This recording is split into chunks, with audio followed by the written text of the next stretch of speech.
Yo, yo, yo, yo. Monty, these are called SORTA sessions. Don't be afraid. You can step up, kid. All right. And we got my buddy Monty here. We got my buddy Margaret here. Today's topic, very direct, Monty. And the meanest I love, and I think it's a good conversation because we openly talk about it, but I don't think the rest of the world talks about it. What was it like, or is like, from when you grew up to now being a gay black man? Being a gay black man, it wasn't an issue because I was in the closet as a kid. But That is an issue, like that you had to hide it. Did you feel like you had to hide it? Oh yeah, I had to hide it. Like in the 80s where I grew up outside of Manhattan in New Jersey, that's when the AIDS hit and we got their news feed from there. And as a kid, 8 years old, I would cry every night because you would see in the news that they would wrap these bodies in white sheets and mark them with a red X and leave them on the street because morgues and hospitals and funeral homes weren't taking the bodies because they had no idea what this AIDS thing was. And the only thing that they saw was that gay people are dying of this gay cancer. Is this similar to the scare of how media does with COVID right now? Yeah, that's why I laugh about that. That's a whole different issue because when it was killing us, the government didn't worry about it. But not this political. But background. No, go for it. Okay, but this is the whole point. Okay, but back as being a kid, knowing that I was gay, I would cry myself to sleep every night because I would think I'm gonna be in that sheet on the curb marked with a red X and no one's gonna pick me up. If I say that I'm gay. If I say that I'm gay, because the news back then just said if you're gay, you're getting this cancer and you're gonna die. So I kept that to myself in the closet and didn't tell anybody because I didn't want to die. Okay, so a couple questions here. Go ahead. In the black community, how shunned upon is it to be gay? Because it is in the Hispanic community. It's very shunned upon, especially in church. They would preach against it. I myself was very lucky and blessed because when I came back to my parents, it was like an 80s after school special. Like I remember I told them in the dining room and my mom was like, how old were you? 27. I was moving. Oh, so you were an adult. I was an adult, yeah, but I was moving to California. So I told them that I'm going to California next week, as you know, and just in case anything happens to me, I want you to know who I am. So my dad was like, well, you're our son, and we love you and as long as you're happy, and we don't care what you are. Do they know? Did they know? No. Then my mom says to me, she says, I'm not going to forget, she's at the dining table smoking a cigarette, and she's like, I always knew you were gay. I was waiting for you to do, what do they call it? Come out of the closet? And I was like, oh, you shady bitch. So then they were like, knowing that, looking back, do you feel like she was more supportive, her knowing? More supportive, absolutely, because as a kid, like in the 70s, growing up, I was a 70s baby, playing superheroes, I was the first one to yell out, I want to play Wonder Woman, or like the Bionic Woman. And they were like, oh, you should play Batman or Superman. I was like, no, Wonder Woman. So as a kid, my parents knew, you know. And also, I remember as a kid, the next door neighbor, her name was Farrah. I used to steal her like Barbie dolls and hide them in my bed and play with those too. Was there a fear amongst your peers or at school, or do you not give a fuck? There was a fear, which made me excel in sports.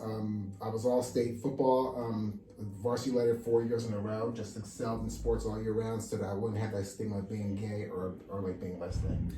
Okay, so I say this carefully. I like that mentality because besides being gay, like this happens with anyone that's a minority. Yeah. Right? Like whatever the minority section is, like, yeah, I get that, but also use that flame to not, like, don't back down. Fight. Don't back down and don't fall into the stereotype and just be like you know what I mean? Another number, right? Yeah. Like, because that's how I always felt. Yeah. I'm like, I don't care that I'm short or Mexican. Like, I'm gonna fucking crush you. Well, yeah, exactly, and I always knew that because growing up, I didn't have my first black classmate until the 7th grade. So as a little kid, shit. I knew that I was different, the way I looked and the way I felt inside. You know, like in 1st grade, my other friends had crushes on girls, and I had friends on my crushes. In 1st grade, did you talk to any of your friends about all this, or is this all just kept to yourself? Oh, all inside. All internal. So yeah, all internal. You know, I knew I looked different and that I felt different. So how did you? I don't know if it was coping. Did you not care, or did you feel like you had to cope? Do you feel like it made you a stronger person? Did you feel like you had to live a lie? What were the emotions of? Emotions. At the time, it just made me a chameleon. I turned into who you wanted me to be. To survive. To survive. And then later in life, like in high school, it started to become like very relevant when people say, oh, you're not really black. Really? No. You know, it's just, and so then you would hear like in the gay jokes and shit. So, how do gay jokes affect you? it made me angry until I started speaking up, because even you guys at the gym, if you remember, like about 3 years ago, I told you guys, when you say that's so gay, it's so negative, and the kids hear it, because when you say it's so gay, to me, it means it's less than. And when you say it in front of a 6-year-old, and he's gonna go to school and say it too, that's so gay. And then trust me, on that playground, there's some little boy or girl who is gay, and you hear that's so gay, and they think, well, is that less than? And absolutely fucking no, it's not less than, because like being gay does not mean that you're weak or slow or anything. It just, in my mind, it makes you stronger. It makes you be able to cope and get ahead of people, because people unfortunately are going to think that you are less than, and you can show them that you're not fucking less than. Yeah. And just keep fucking going. It's kind of like, I mean, if there's a whole new trend of don't be a girl, don't be a pussy. Yeah. I think the conversion, depending on what you're at, so if you're a guy, don't be a weenie. Don't be a weenie, yeah. So then it doesn't, you don't try to diminish anyone else, and it still brings the thing that you wanted to say with the, I think, more correct term. Right? Yeah. Do you agree on that? I agree on that, but also, like, growing up gay, I don't regret it, because it allowed me to walk through worlds. Like I said, I became a chameleon, so I became who you wanted me to be. And as an adult, you can use those where I can walk through worlds. Because even like growing up in an all-white community, it can be like walk into a room. Good afternoon. How are you doing? Walk into a room. What up? You know, walk into a room, or like and go to West Hollywood. Like, hey girl, and you go to the boardroom. It's nice to meet you. Where I can shift in those worlds, and I think we all have a little bit of that. Yeah, and some people say when we're at the gym, I think we get to be our truest self. Exactly. And you're like, okay, I don't have to be fucking any sort of way. I'm gonna be a douchebag to all of you. Yeah. You know, and it's like I can turn around, like if I'm at the bank and the teller is gay or a girl, I'll be like, girl, hook a sister up. Or you know, if it's a white guy, I'll be like, sir, please, you know, I'm just a small business, I'm trying to make it happen. Just to be able to walk those roads and like turn it on.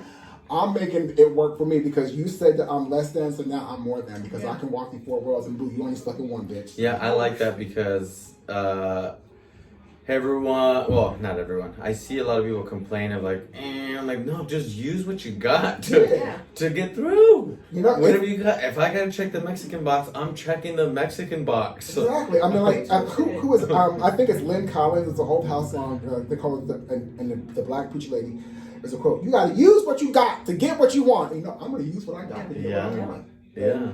It applies to wherever you are, whoever you are, in whatever situation. It's just survival. Not everybody is Ivy League, and you got to use what you got. If it's that brain, then you go ahead and you use that brain and get ahead. And you know, if you don't, if you open the club, or if you got to get down on your back to get a leg up, to step up, use what you got to get what you want. Has there been, do you feel, a societal change? And what has that been towards the whole gay community? Okay, now it's going to get political. Political. I think with this administration that we have, when it started with gay marriage and with telling people that they can't get married, it's very political, because I don't see how at all it bothers you, your politics, or religion, the person I'm sleeping with. You should worry about who's in your bed and who you're sleeping with, and not who I am. Because last time I checked, the last thing that threatened your marriage was you, not me. So that argument. That's a joke one. It's really cool. I don't know if you know this, but in schools they're teaching about different dynamics of family structure. And Lucas, we were watching a movie, and he's able to identify the different structures. I'm like, oh, that's 2 men. That's a gay couple that are married. And in his brain, it's normal, which is super dope. I'm like, dang, you guys are way ahead. Like, it's taken, like, for us, we've had to learn this as adults, almost. Right? Because there's a complete different switch. So it's like, big props to schools. I'm like, no, it's not always mom and dad. You happen to have mom and dad. Some families have dad and dad. Some families have mom and mom.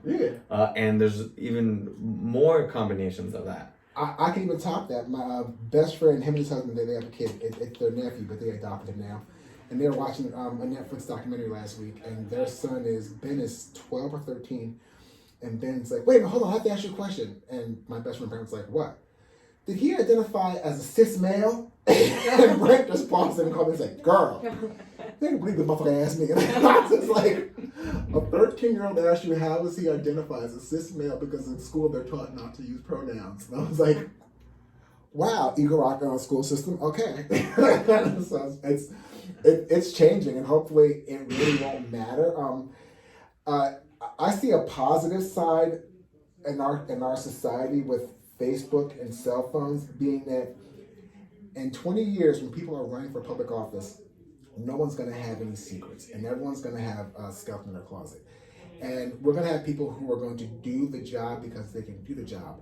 Not the only candidate who wasn't recorded saying a racial slur. The only candidate who didn't slap a man or woman's ass. The only candidate who didn't do this, because everybody's gonna have a skeleton, so we can't judge anybody. So in 20 years, some people like people who can do an adequate job and get the job done, as opposed to, well, he has no scars, so let's make this person run for office. Because right now, I think people aren't stepping up and able to take a job for political office, whether it be local, state, or federal, because of the shit they have in their closet. Like I said, in 20 years, every dumb high school kid is going to be on Facebook with a drunken blackout, or saying, like, what's his name? And LeBron James, that's my nigga! It's like, you're white, you can't say that, but everyone's going to do that. So those who live in glass houses can't throw a stone. Everybody's going to live in a glass palace in 20 years. Because mine right now is Lalique glass. That's high fancy crystal if you don't know, honey. Fucking Monty. Do you have, because I think there's still people that are scared to come out or like just be themselves. Do you have advice for them? Say like maybe a younger person's watching this. This is something, and it makes me cry sometimes, because I can never wrap my head around it to fathom it, that there's so many kids today that 8 years old, and you want to kill yourself because you think it will not get better because you're gay, and you see how the world treats you. Just because with me, I've always had support from my friends and family and community, but I know there's kids out there, because I've had friends too, whose parents have told them when they were gay, they got out of their house, you're going to fucking get AIDS, you're dead to me. And it's like, how can you say that as a parent to your child? And to tell kids, it will get better, you know? Like, I can't say that I was teased, because I look at it back now and say, as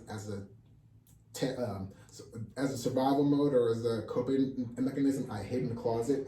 And unfortunately, some kids just can't hide in that closet. Stay strong. You know, there's people out there who are like you, and you are not a freak. You're not a weirdo. You are who you are meant to be. And don't let anybody ever tell you that you're not. Don't let anybody take your sunshine, because you're just who you are and you're supposed to be. That's so. Thank you, Monty. You're welcome.